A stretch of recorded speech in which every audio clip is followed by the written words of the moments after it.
Okay, bonsoir tout le monde. Hello everybody, and welcome again to Tuesday night talks with Randy.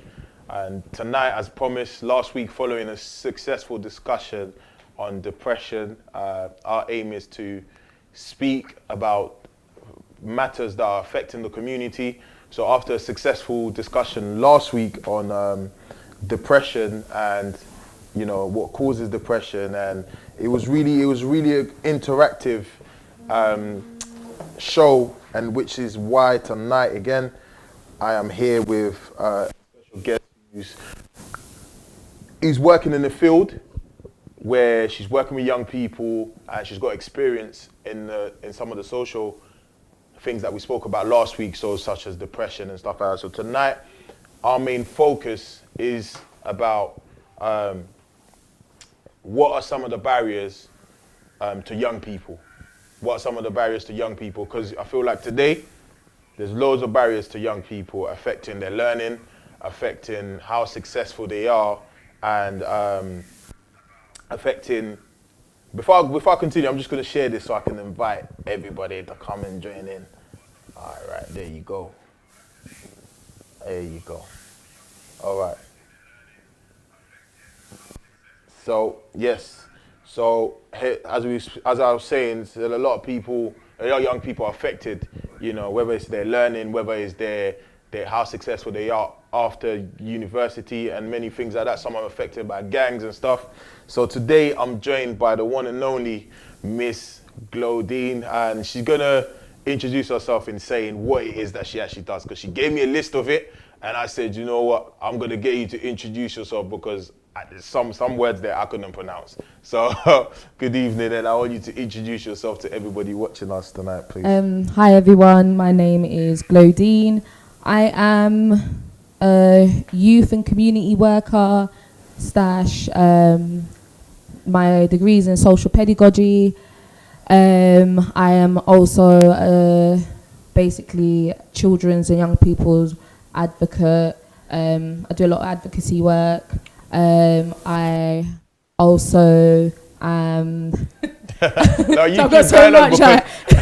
So basically, my field is working with young people in the community. Yeah, young people in the community. So when you say community, do you mean, are you only focusing on a community as us as Afro-Caribbean, or you mean community as Congolese only community? No. So my focus is on everyone. Like community means, like obviously community means there's different sort of communities. Yeah.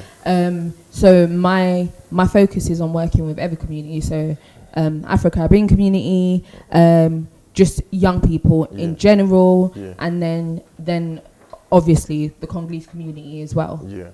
Okay. So like lately within the community, last week I had our discussion. Our main topic was on depression and the causes of depression, and there was mixed opinions on whether depression is actually an illness or is it a spiritual.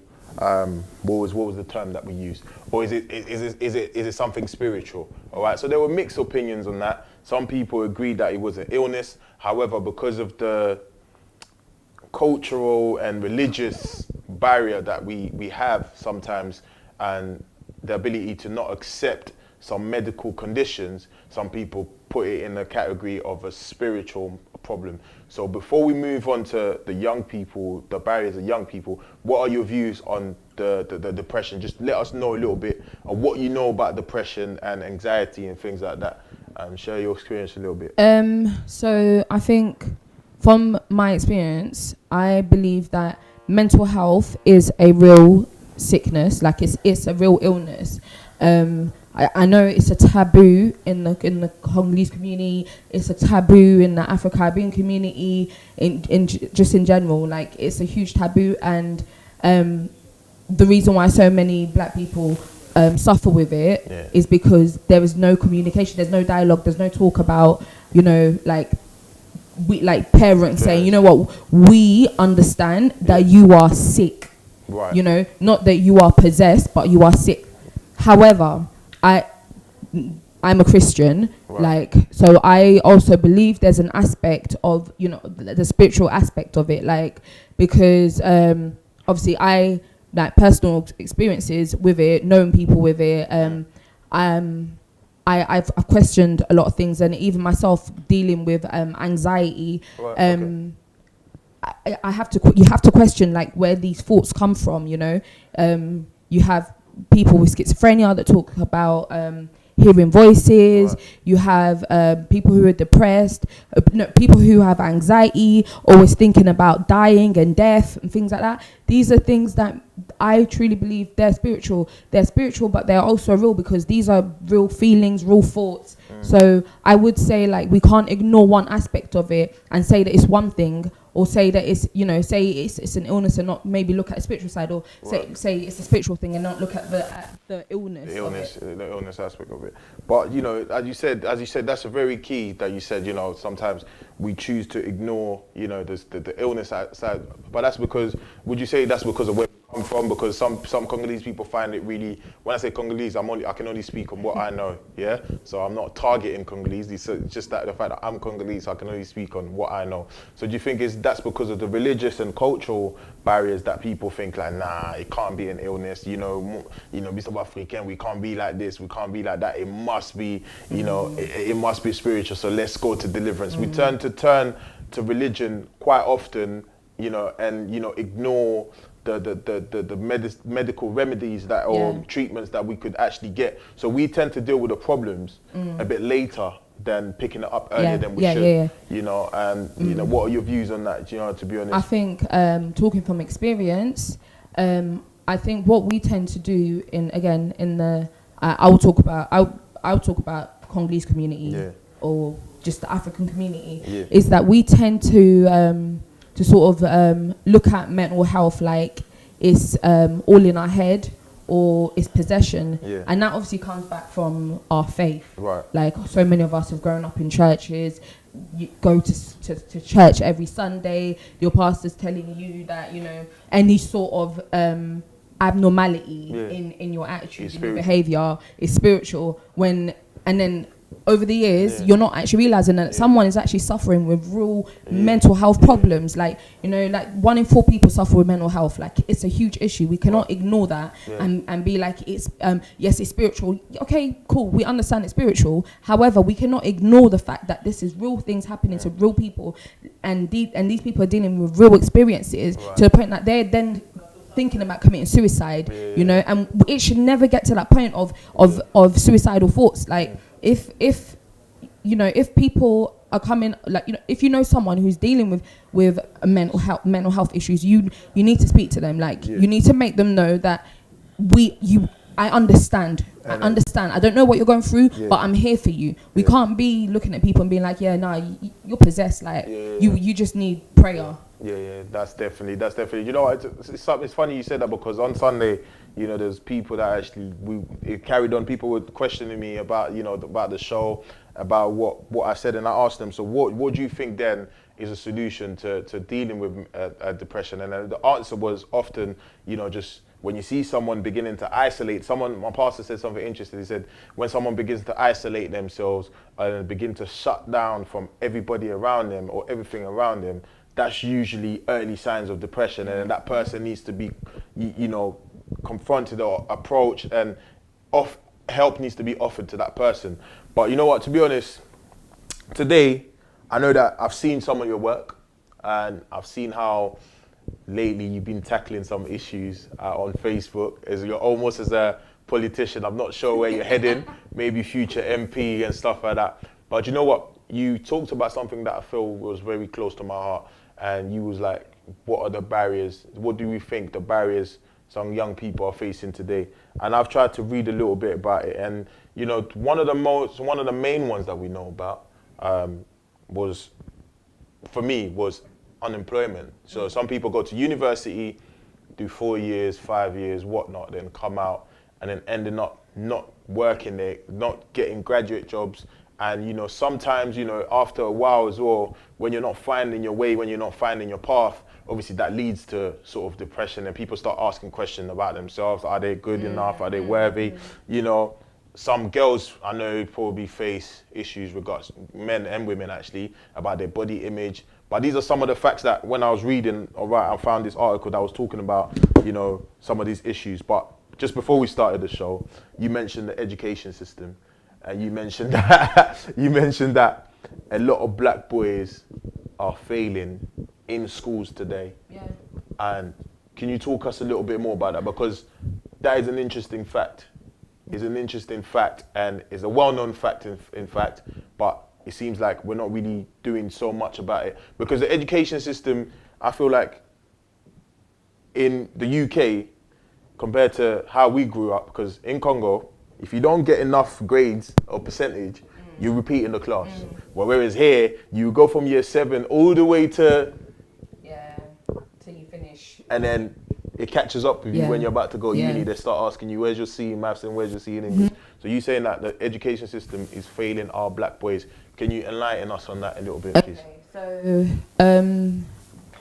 earlier, I think it was earlier this year, I started looking into the education system and just surrounding young black boys. Yeah. And like researching, looking through what the government says about it. The government have they've put up a lot of statistics basically up online, talking about how the attainments of black boys like is pretty bad. Yeah. It's pretty low.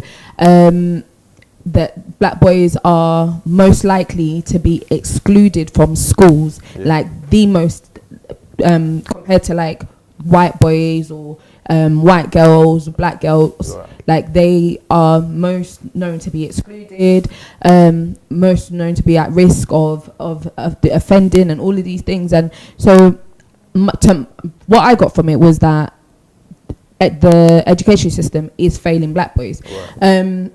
There's a huge, if we look at America and the issues that's going on in America, we look at how the media portrays young black boys in America. They portray young black boys as being adults. Right. Like you'll see, there'll be a 13-year-old black boy. They won't call him a black boy. They'll look at him, look at his appearance, and they say he's a black man. So he'll go to jail, and he'll do time for something that a white boy of the same age will be looked at as he was a weak boy. He was dealing with mental health. He was dealing with this. He was dealing with that. That mental health always comes into it somehow. So obviously that's America. So when I look here as well, I look at how obviously I worked in secondary schools for 2 years, and for 2 years I worked in the pupil referral units. I worked for about 6 months in mainstream school, and I worked the rest of it in pupil referral units. What I found was that mainly the main race in there was black people, and it was boys. There might be like maybe three black girls, 1 or 2 white girls, maybe a whole bunch of white boys, but it was usually black boys. And I watched the way teachers spoke to them. I watched the way they interacted with each other, and the biggest thing I understood was that there's such a huge culture clash. And because these teachers are not trained, I guess, not even trained, because you don't need to be trained to understand people. So it's not even about being trained. It's just lack of knowledge. It's ignorance. It's like they believe that everybody should be a certain way. You know. So if you're not that way, then you're bad. Like I don't have time for you. So they don't look at the issues facing these young black boys. Like these young black boys have got a lot of issues going on. Like there's tension between them and the police. There's all these issues going on in their lives. And then they come to school. A lot of them are coming from single parent household, which is a huge problem, which can't be ignored either. Like so they're all coming with all these issues at home. They come into school, and bear in mind when they're at home, their parents are sticking it on them, like being real hard on them. But they step outside their house and they come to school, and it's normal for them to talk loud. Like we all know as black people, we have a way of that's usually when that loudness or that like I said, that loudness is usually classified as being aggressive.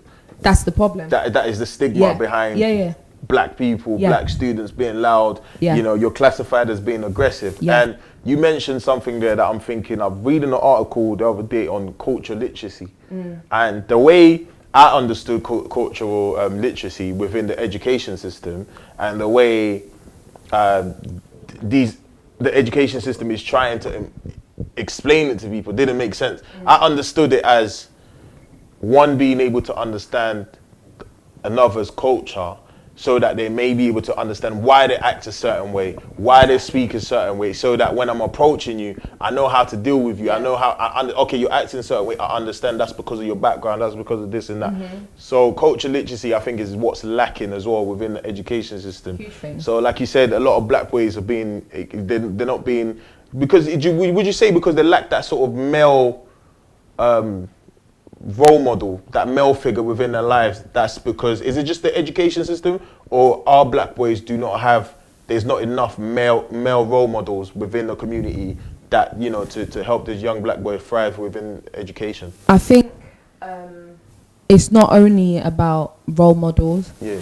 I think a lot of it is about aspirations. I remember about a year and a bit ago, I went into work at a college, and I asked a young black boy, like, what do you want to do? Like, when you're older, like, what are your aspirations? What's your goals? Yeah. And he said, I don't have none. I was like, what? Yeah, So how can you not? He's just like, I don't have none. Like, That's and I was like, what do you mean? He's like, well, my hope is that I make it tomorrow, like that I see tomorrow. I'm like, what are you doing? He's like, obviously, this life that I live, like, it's hard, innit? This is a college boy telling me that his only hope is to be able to see tomorrow. Yeah. Like, this isn't a third world country. This isn't Afghanistan. This isn't like, there's no, like, do you know what I mean? Like, no proper war going on. Yeah. But this young man is telling me that he has no hopes and no aspirations apart from just making it to see another day. Yeah. So I think one of the biggest issues, I believe, is that there is no aspirations. There's no hope. There's no, you know, like, so many of these boys, and it's not even black boys, it's just young people in general. Yeah. Like, I think a lot of the issues they face is that, you know, a lot of them that come from homes where their parents are receiving benefits and things like that, working class homes, is that they're placed in things like estates, and they're placed in places where they're all in the same boat. So you know what I mean? No one can. So everyone's in the same boat. So, like, you wake up in the morning, 10 o'clock, like, I should be I don't know, I should be going to work or something, but 10 o'clock, I'm gonna wait, 11 o'clock, I'm gonna go and knock on my boy's door. What are you saying? Let's go out. Like, but it's normal because they're all doing the same thing. Do you know what I mean? So I feel like, as much as, like, the government's helping and saying, we're, you know, the government bringing out all these new initiatives all the time, trying to find ways to tackle young people who are not in education and training and things like that,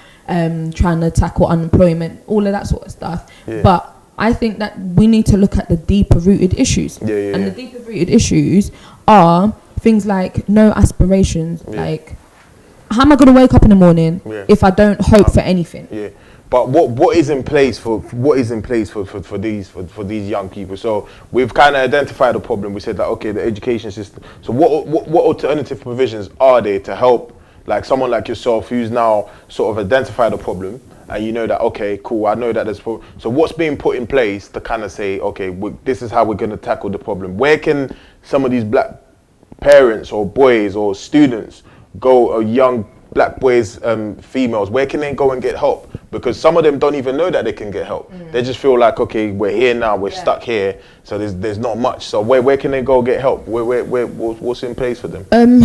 So, like, I was talking to some people when I posted that status before, and we spoke about, like, how Connection was such a huge help back in the day. Like, I know when I was in school and stuff, like, Connection helped me.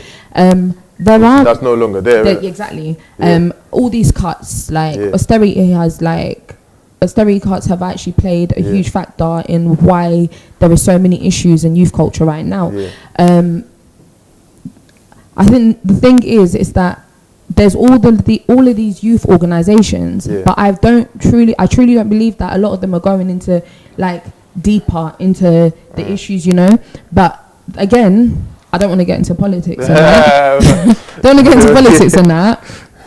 A lot of these youth organizations, they only do what the government, or, you know, like, there's the big lottery fund, so the big lottery fund will give them money, but they have to do what the big lottery fund tells them to do. Tell them to do. So what you're saying is they're not really in control of providing the interventions the way that they should. Okay.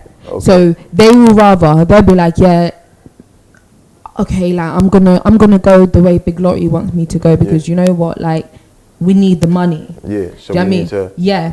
But I truly believe there are ways around it. There are ways around working around, you know, keeping people like the funders and stakeholders and all of that happy, but actually going into deeper root issues.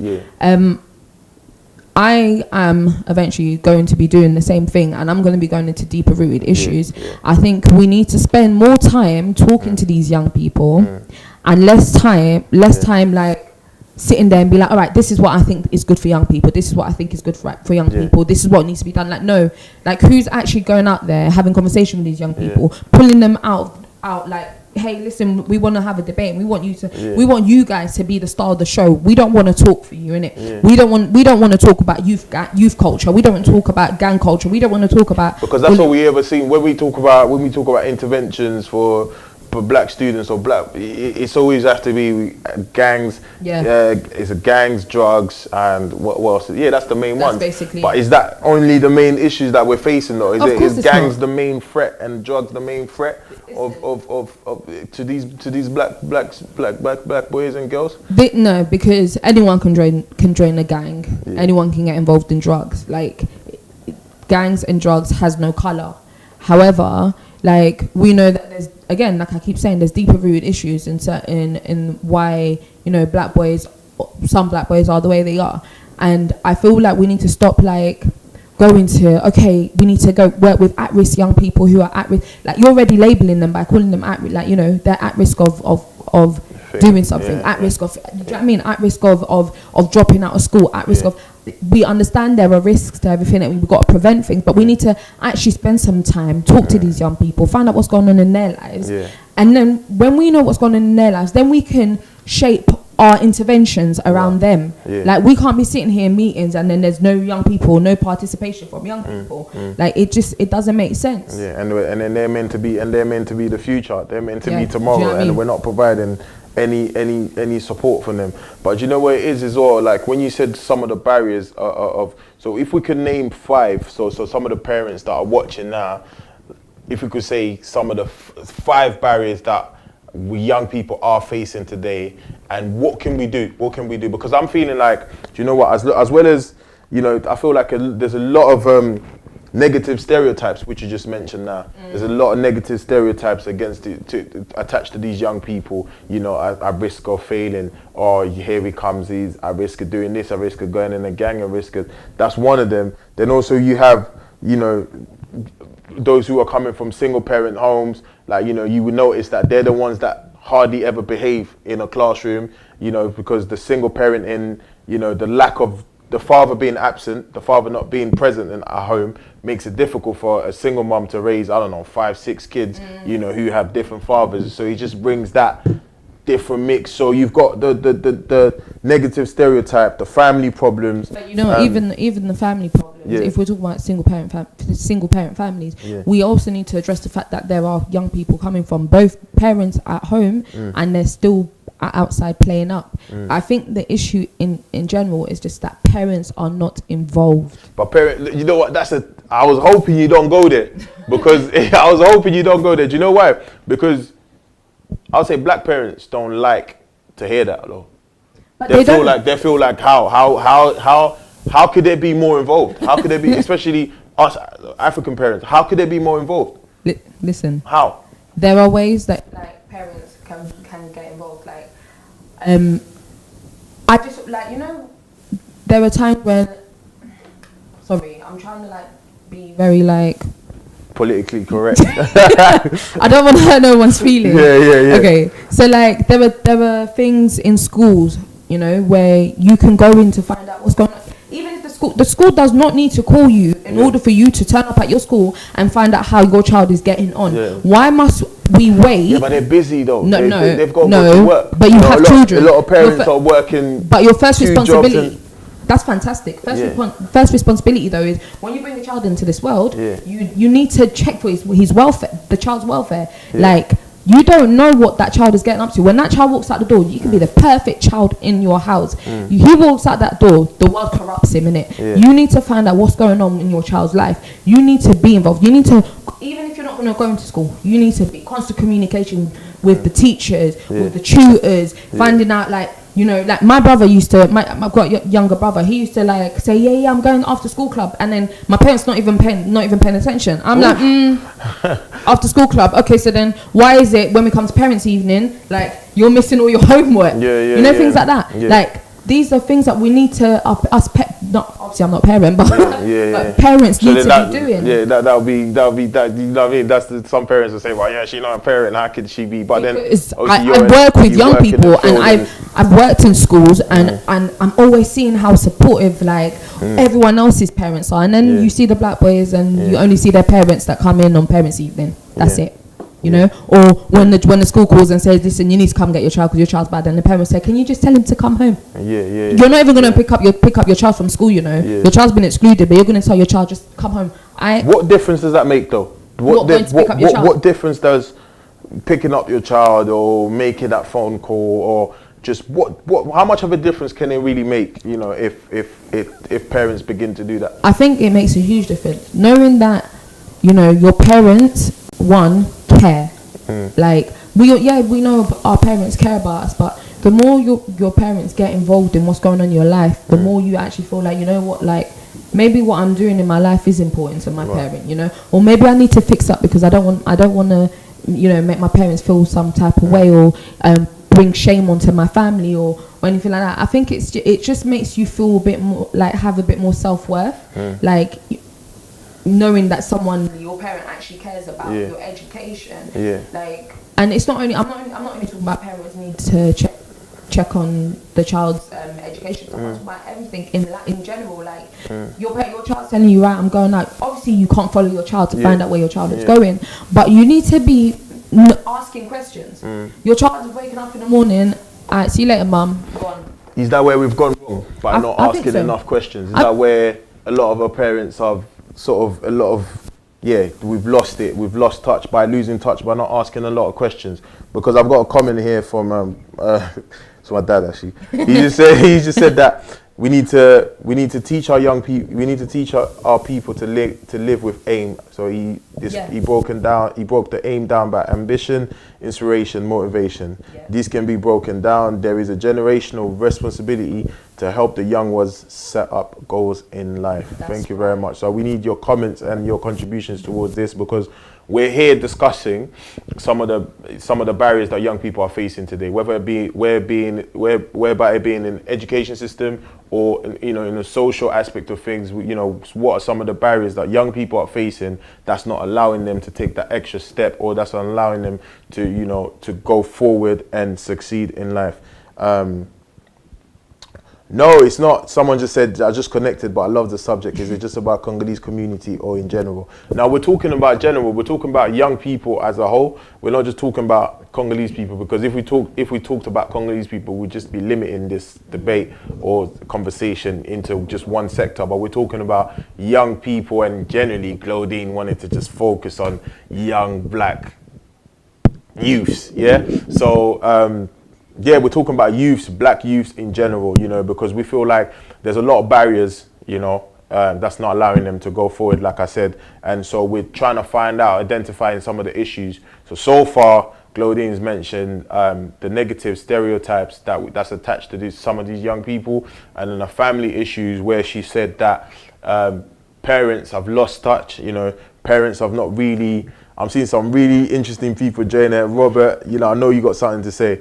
So she said that, you know, where parents have lost touch, parents are not really asking the questions that they should be asking to the young people. Parents are not really, you know, are not really involved in the way that they should. So which is then obviously affecting young people. The education system has failed the young people in the sense of where they've put that negative stereotype to young people. Young black boys are seen as destined to fail, destined to not, you know, make the top GCSE grades, or etc., etc. So, and then we're moving on. So we want your contribution, and so that we can move on with this conversation in the right way. So then, obviously, the government has now cut funds, and you know, where are we heading though? What's the future looking like for some of these black youths? Because it seems like not long ago, couple of months ago, the knife crime rate seemed like it was at whereas we felt like it was something that went away, it came back, and I think it was at its peak since, I think, it's more than terrible. 5 years. It's been Where are we going for, where are we heading? What's going on? So in 2010, around 2010, 2009, it was huge. Like, Naya for gun crime was it was mad, and I remember, because that's when I actually like first decided that I actually want to get into youth work. Like, this is my field now.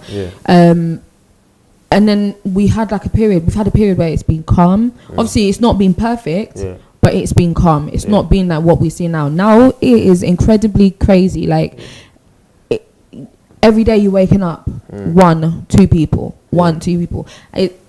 I can't even sit here and actually say, like, you know what, like, I think that things are gonna get better. I think obviously I want to be optimistic about it. Because as a country we're in a bit of uncertainty. We're all over the place with everything that's happening lately. We don't really know. We don't really feel safe. We actually don't know where the community is heading to. You know, we seem to be the forgotten people. Like, we're just at the bottom of the chain.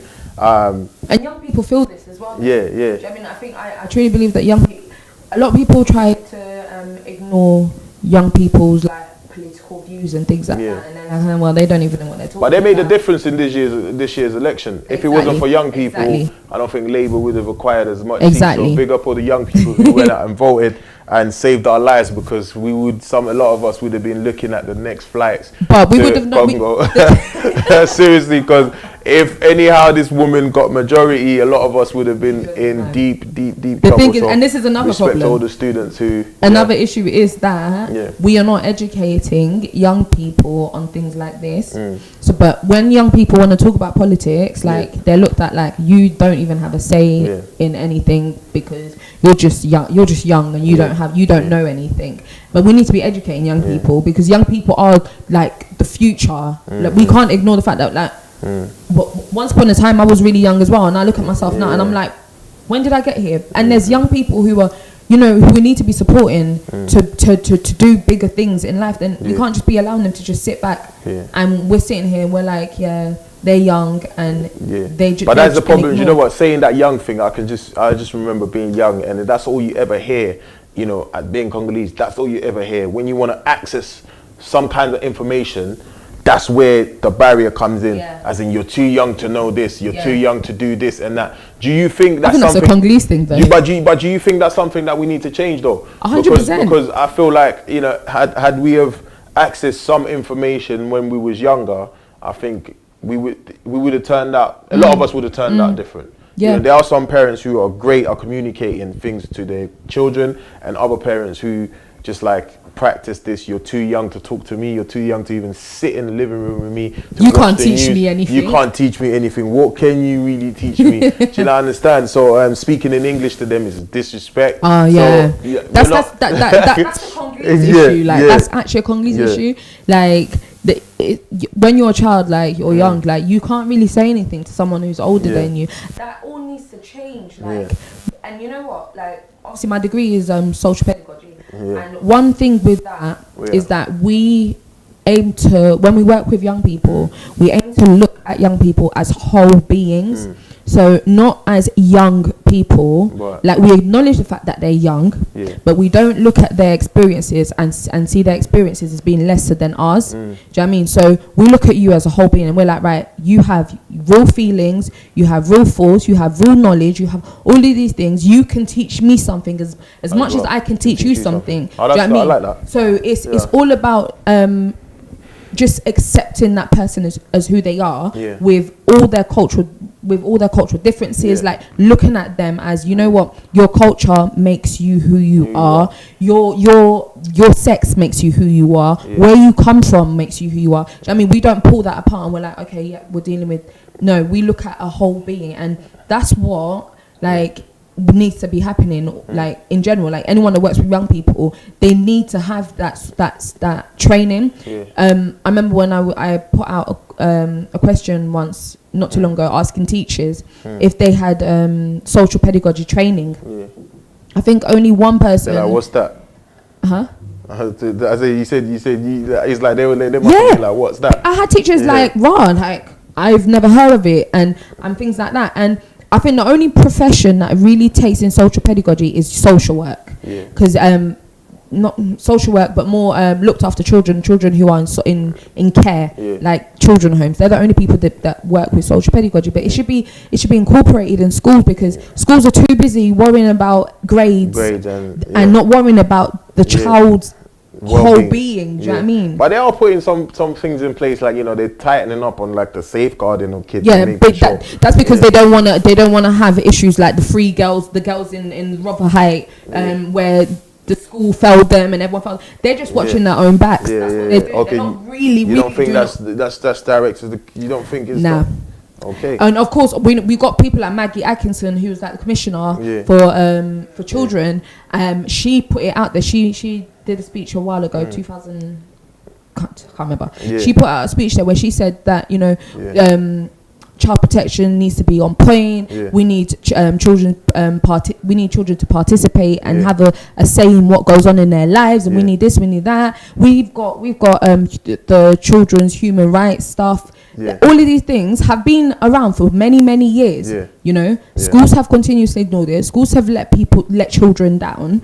Like, so okay, they're doing it now, but they're only doing that because it's all out in the media. So that's why they're doing it. There. You reckon it's only there to cover their backs?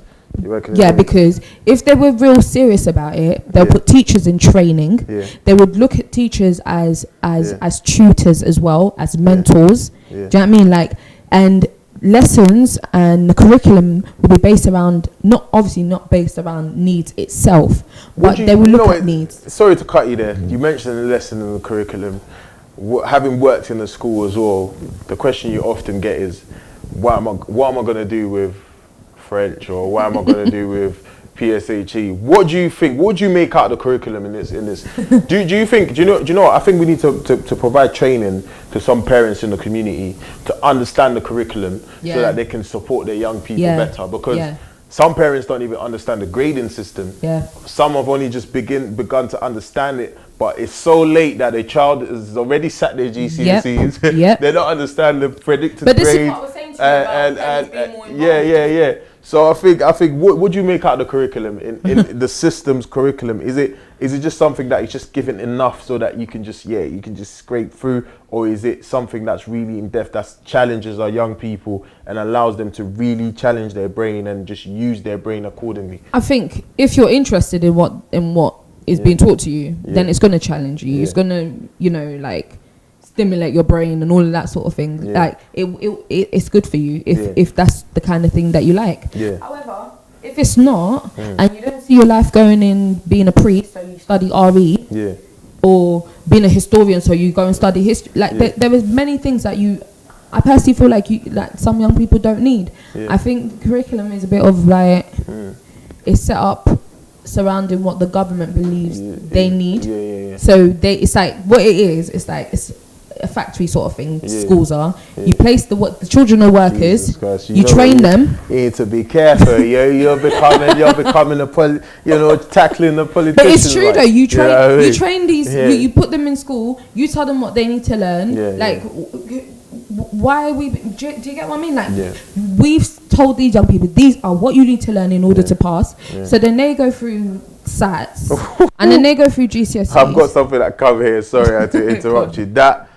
Hey Robert, I knew you was going to say something crazy like that. Okay, he said a lot of African parents are irresponsible. They aren't prepared for the changes that the kids are going through. A parent needs to be able to adapt to their child's progression and be in advance. Many children are more knowledgeable than their parents because the parents had not moved forward with the changes that the child's making. The parents can't help their children move forward because they can't teach them anything. Wow. This guy I feel like he was typing like this. Just pressing the keys. What do you think about that? You feel that he's basically saying that our African parents, because he narrowed it down, like he's saying that are irresponsible. Can we say that they're irresponsible? Because I feel like a lot of rude, isn't it? I feel like my parents watching this. I'm not supposed to say Well, he did say a lot. Ooh, a lot of. Okay, let's break this down. Let's break this down in a way that everybody else finds themselves to understand. So, a lot of our African parents are irresponsible. They aren't prepared for the changes that the kids are going through. What advice would you give to the parents? How do they begin accepting the changes? Because as a parent, you have a vision. It's a culture clash, though. You know that, innit? Even with our parents, it's a culture clash. But as a parent, you have a vision of how you want your child to be and how you want your child to grow up, which direction you want your child to go. But you can't really pick that for your child at the end. You can have that, and that's fantastic, and you can share that with your child. Yeah. However, you're not the one that's writing your child's story. Yeah. And I think that's the issue. I think parents, African parents, are very much like, right, this is where I want you to go. I know when I was young, my dad wanted me to be like, I wanted to be a doctor. My dad pushed for, yes, you're gonna be a doctor. Rachel, my sister wanted to be a lawyer. Like these are, do you get what I mean? Like these are our parents have sat here and have been like, right, this is how we want you to be. However, life don't work like that. Maybe for some people it does. Fantastic, I'm happy for them, but for some people it doesn't happen like that, and I think it's up to parents to sort of like take a step back and walk with your child. Do you get what I mean? So because Robert said that a parent needs to be able to adapt to their child's progression and be in advance. So what I'm guessing is saying that they need to be able to adapt to the changes and be ahead of the game, so that they already envisage what the child is going through and how, if there are any issues, how are they going to tackle those issues. I'm guessing that's what you're saying. That's quite difficult though, and I will side with parents a little bit here, because let's not forget that our parents have come from Congo or Nigeria, all of these places. They've come here. A lot of them have come when they're in their mid-20s.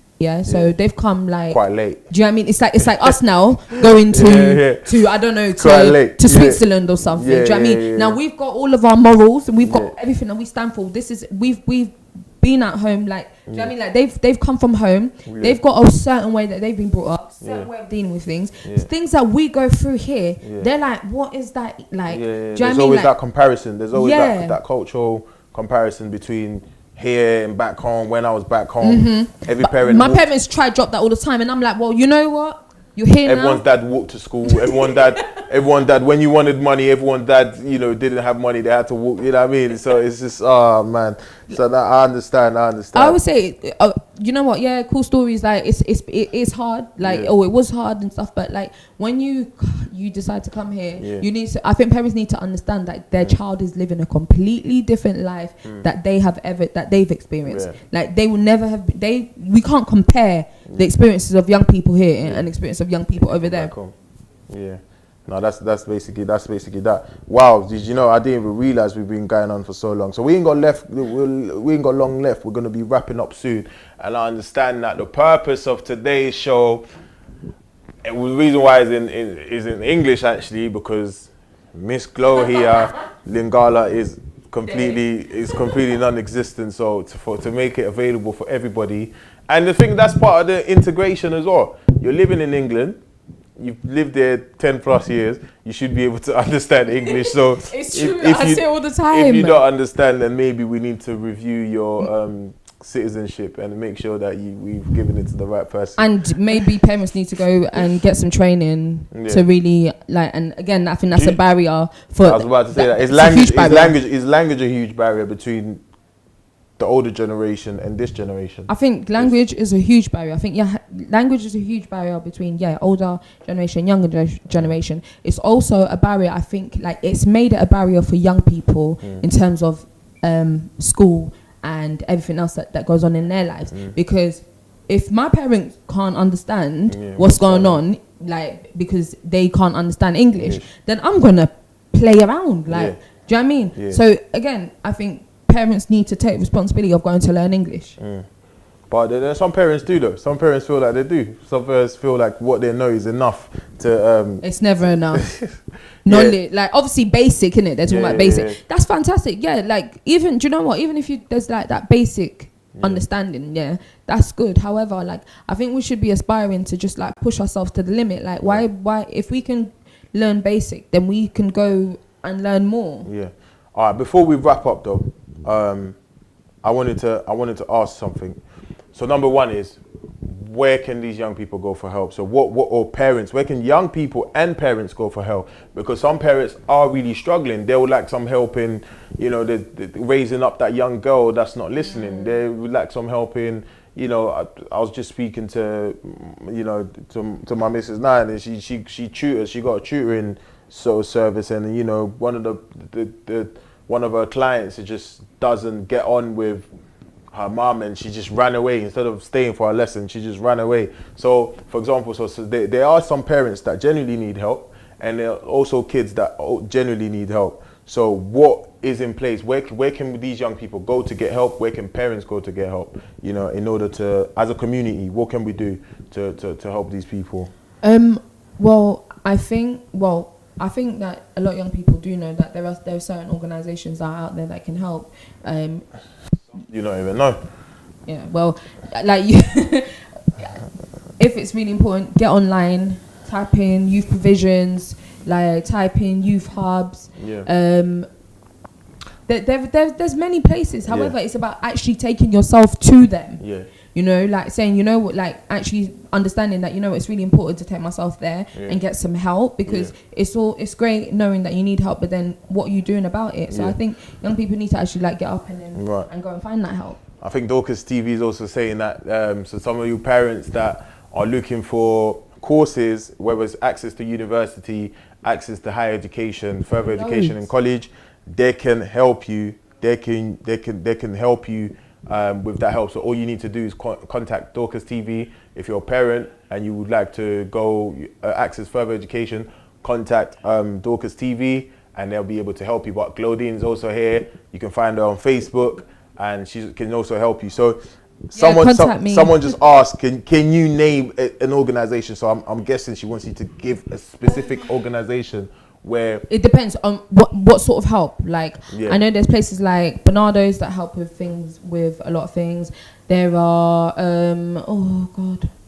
there's Lift and Angel. They're a great platform actually. Lift and they're a hub, so they've got like loads of different things going on. Catch 22 is really good as well. What else is there? I think there's loads more, but I would say Lift, Catch 22. Obviously yourself as well, but we'll leave that for next time. I'm always here. Like I'm always working on different projects with different people. I also work like outside of my actual like career, like my actual job. I work individually with young people. So I'm always here to help. I've got resources and connections and things like that as well. So my question is now to young people, maybe you guys can answer that in the comment section. If there was to be like a, because I know that there is, but that's more about networking, young professional Congolese, and I know that Maya is doing great things with the She's King Empire and stuff like that. But if there was to be something organized, right, for, can I say, mainly Congolese youths and parents to come in together and sort of talk about the differences and talk about these issues and come up with a solution, how many of you would actually support that initiative? If there was to be an evening or a session organized to tackle these issues between parents and young people, how many of you would actually support that? So just drop us a comment. You can either message Dorcas TV or you can message myself into how many of you actually get involved, because I feel like... Are we going to talk about Congolese? Yeah, because the Afro-Caribbean, do you know what? I feel like the Caribbeans, when I look at the Caribbean community, I feel like there's loads of places that they have loads of organizations that provide help compared to us. When I look at it, cause obviously because they've been here longer than us as well, in terms of like when they came over to England. But I feel like the Caribbeans, I wouldn't say they're all right, but you know what I'm saying, they don't have as much barriers as we do, because they don't have, number one, they don't have the language barrier, because they obviously they speak English and stuff like that. So and the fact that they've been here the longest, they knew where to get the resources from, and they knew where to get the funding and stuff like that, as opposed to us. You know, we had to learn the language first, readapt to the environment and the culture and things like that. So Angelique is asking, the organisations, are they Congolese or are they mixed? Oh no, they're mixed. They're mixed. Okay. That's another issue. Like, we don't really have. Do we have any like Congolese? I know there used to be one back in the day, but like, I'm not really sure with these. I'm not. We've got one that's recently started up actually by Max. Okay. Right. Okay.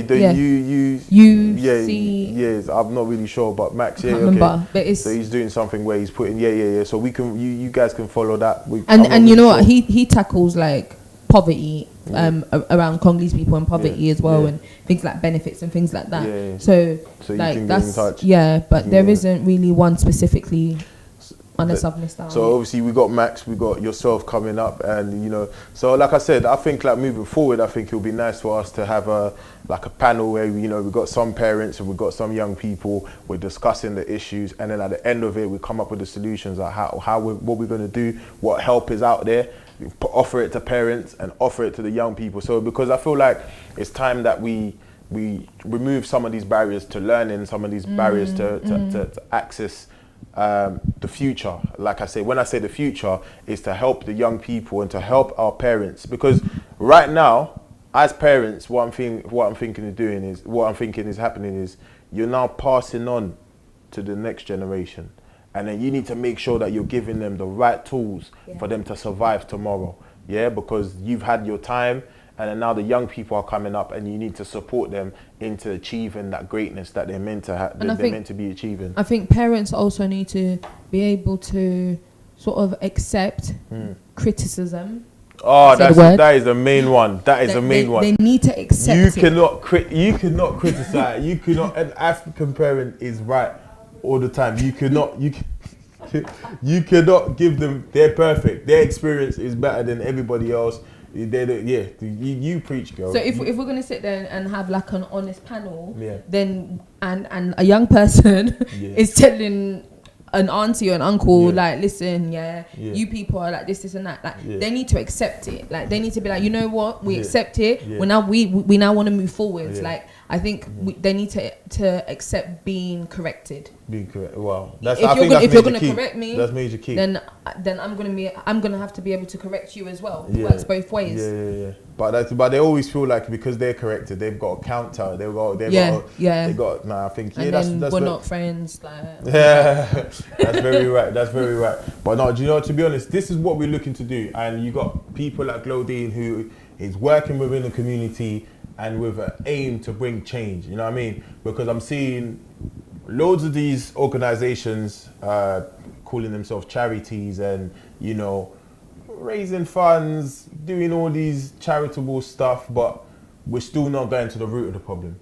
The problem is still there. We're just working on the surface. We're just working on what we need to go down to the root of the problem and tackle the problem and from the root before we can reach, the top. So you got people like Glodine working, within with the community, helping the young people, also adults as well. And she's also got a sister who's got an organization, foundation, Tamar. That's something that we'll talk about next time. Like I said, there's loads of places where you can go and get help. Like Doctors TV, they've got colleges, they've got access to funds. We also they've got access to many things that they can help you in. We also have Action AMI that actually focus on educating people here and in the diaspora as well. Okay. So they work with both London. When you say England. educating, are they educating them in regarding? Is it all round? It's different. It's everything. It's like issues. Relief of poverty, for the relief of all different things. The charity's been set up to do all of that, and they've been around for a while. However, I don't think it's been put out there for people to know. But this is the thing. If there's people out there who's got like Action Nehemiah and Foundation Tamar, and if there's organizations, there's people out there who have resources and have organizations to help our young black youth excel and remove the barriers to learning, please do not be afraid to put it out there. Yeah, because the young people need help. When you go into schools, you don't realize how much help our young people need until you start going into these schools. Then you realize, what, our young people actually do need help. Our young people actually need to be supported. So please, if you have an organization that supports young people, please put it out there. Do not be afraid. Do not just keep it to yourself. Yeah. And also, if you don't have an organization but you have ideas, I think what we tend to do is like start up all these organizations and then it doesn't go nowhere. And the issue is, instead of like coming together and working together, like we're like, all right, I want to start my own initiative. So we've got all of these different initiatives that last like a year. Everybody wants to do their own thing. Everybody and be their own boss. But at the end of the day, sometimes you can't be your own boss. Sometimes you can come with ideas, like pioneer ideas, and that's good enough. That's another barrier. That's another barrier because no one wants to team up and work together.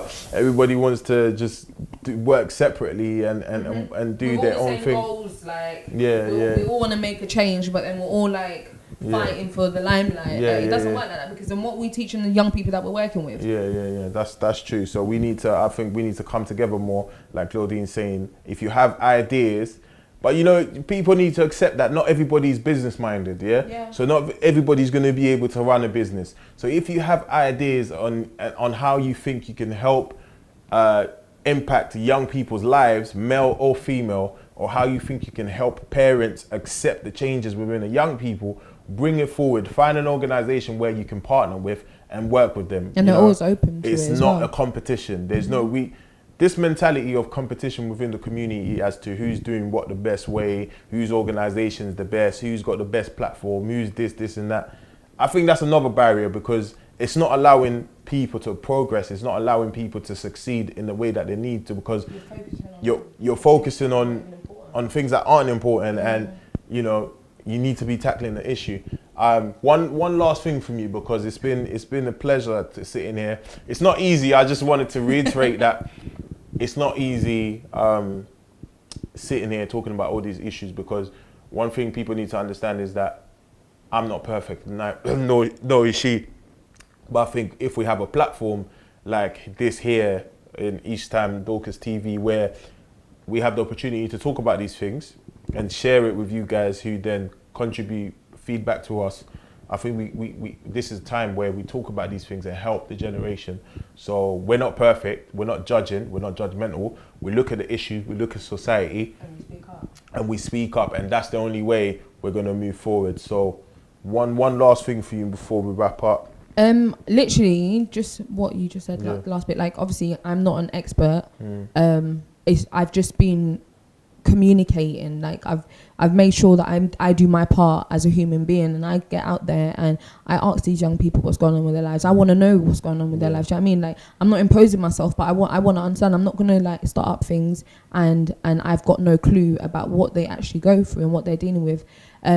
But what I would like to ask is that if you're watching this and you feel like, you've got an idea, or like you're really good at, I don't know, like budget planning, or like I'm rubbish with maths. You're not the only one, mate. Do you know what I mean? Like they're like, everybody is needed in different ways. Like we don't all have to be out in the front, like talking, speaking, and being known.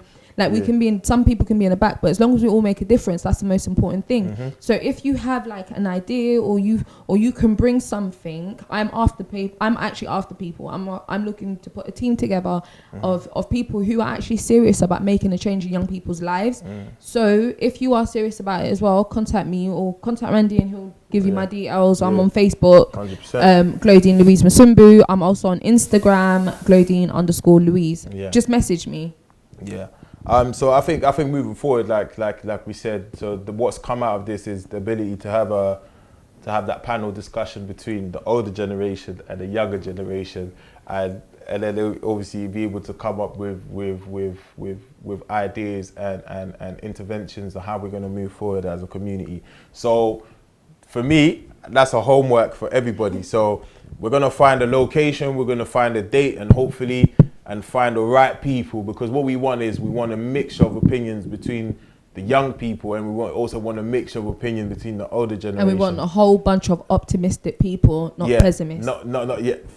Oh, you know what? This is why you're in the game, and you're gonna make the change. You're gonna bring the changes that we need. So I want to thank everybody. First of all, I want to thank my guest Glodine for taking time to come here. It was very, very last minute. I think I got in touch with her yesterday, although she gave me a number for like last week. I was supposed to make the call, but I want to thank her for coming. I want to thank everybody for supporting me, my sponsors, LASAP London, who are having an event on the 29th of July. So you guys can make sure you grab your tickets and make sure you check it out. I want to thank Dorcas TV for this platform, this amazing platform in East London.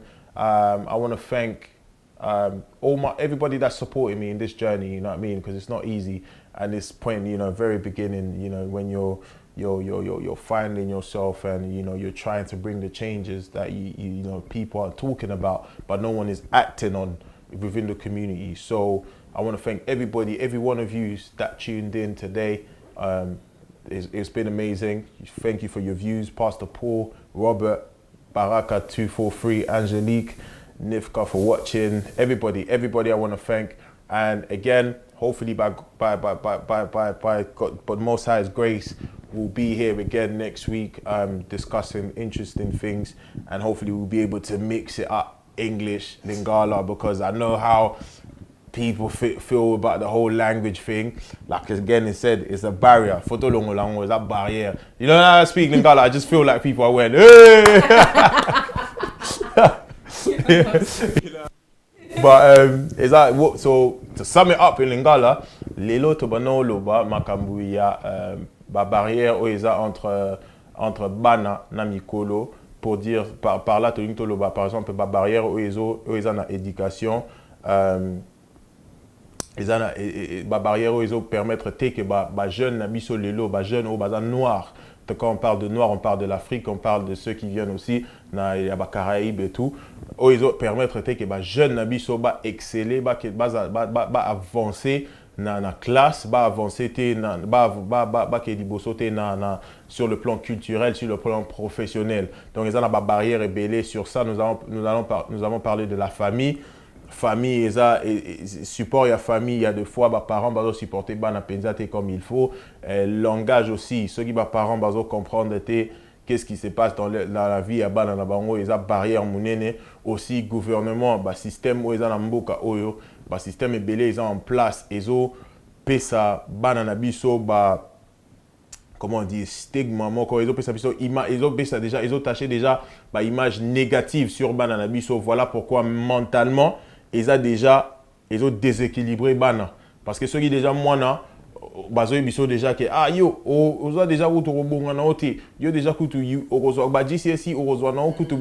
déjà ils ont déséquilibré déjà Bana. Et voilà aussi, ils ont l'une des choses où ils ont ça que Bana Bakokako avancé. Alors nous avons décidé, nous avons décidé ceci.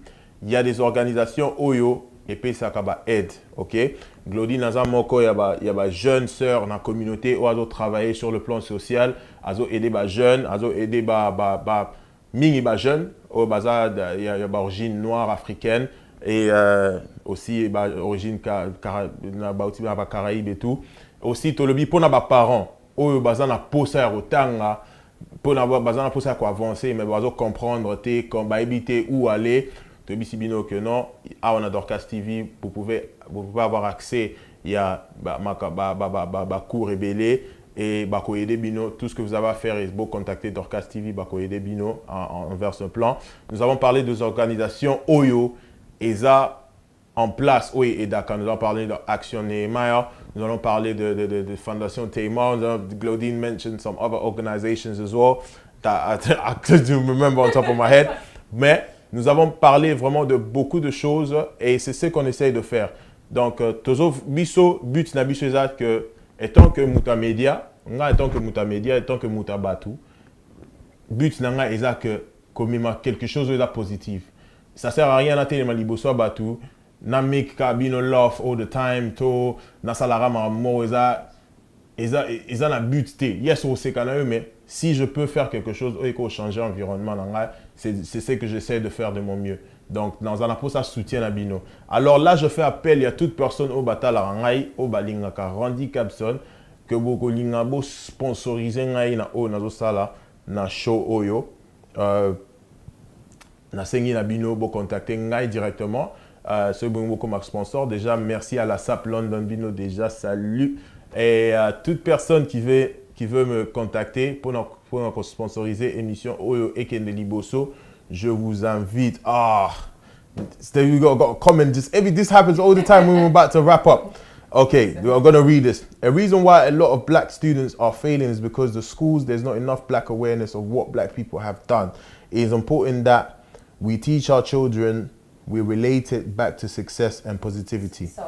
Self-pride, identity. En tout cas, vraiment, I don't want to get into that. Nah, you know, go through real quick. You know, we got like about 3 minutes, so you go through real quick, so we can wrap up. You know, I thought I was finished. And that's what I'm saying. You see why we speak in English? Because Lingala is so. It's a in.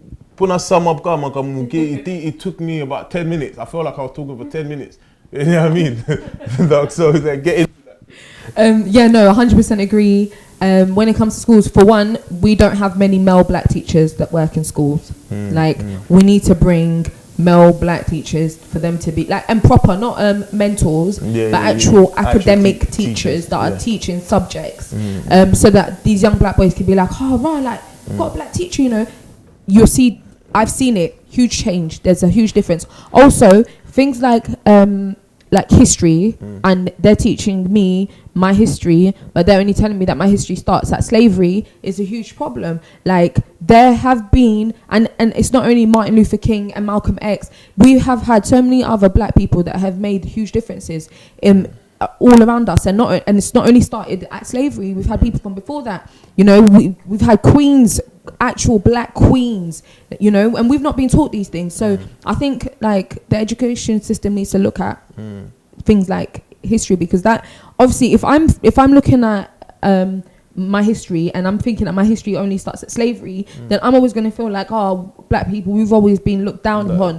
But we haven't. Do you know what I mean? Like, we've had, slavery was a huge part of our history. However, it's not where history begun. You know, like we come for, our countries have got all of these natural resources that should say something. We need to have more self-pride. You know, like, I'm a black person and I have a lot to give. Yeah. Would you say that about Congo? Because now Congo has just become like a cash cow for some people, where we're only focusing on the negative aspect of Congo, where I feel like that country has, besides the negativity around it, it has so much to give, but we're just only focusing on the negative. So how are we going to even move forward if all we're focusing on is the negativity that's happening in there? Because I feel like as a country, it has so much to give though, so much talent, so much resources, so much intelligence in there. But if we're only focusing on the negativity, where everybody feels like they can get up nowadays and just, you know, start a fundraising or start raising money about things, you know, just for, someone could just have